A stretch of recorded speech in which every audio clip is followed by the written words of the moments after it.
북한군은 귀순 의사까지 밝힌 이 씨와 계속 거리를 뒀고 시신을 불태우려고 접근할 때는 방독면에 방호복을 입었다고 합니다.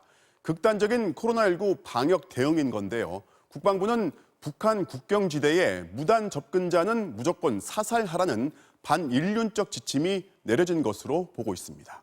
나세용 기자가 보도합니다. 공무원 이 씨를 발견한 북한 수산사업소 선박의 선원은 가지고 있던 방독면을 착용하고 접촉했습니다.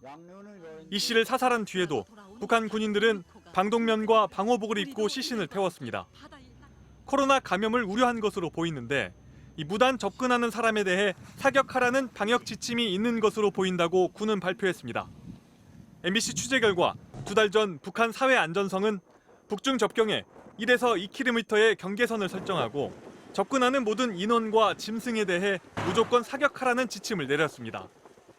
이에 따라 8월 중순 중국 밀수꾼이 북한 군인의 총격을 받는 일이 벌어졌고 북중 접경 지역에서 지침을 위반한 북한 주민이 8월 말 1명, 9월 말에도 1명 사살됐습니다.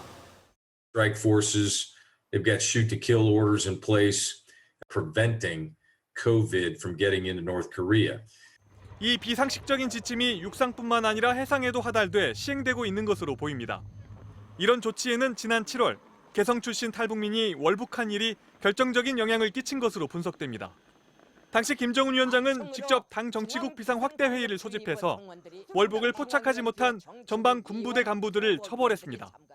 허술한 전선 경계 근무 실태를 엄중히 지적하고 엄중한 처벌을 적용하며 해당한 대책을 강구할 때 대하여 토의했습니다. 과거 남북 관계가 경색 국면이던 때에도 북한은 월북한 한국인과 북한 수역에서 납포된 어선을 인도적인 차원에서 송환한 적이 있습니다.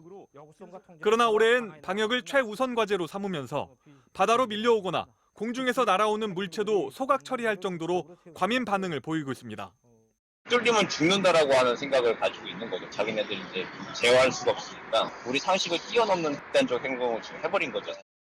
문재인 대통령이 22일 새벽 유엔 총회 연설에서 방역 협력을 제안했지만 바로 직전 북한은 방역을 이유로 민간인의 목숨을 잔인하게 빼앗으면서 남북 관계는 또다시 경랑에 휩싸이게 됐습니다. MBC 뉴스 나세웅입니다.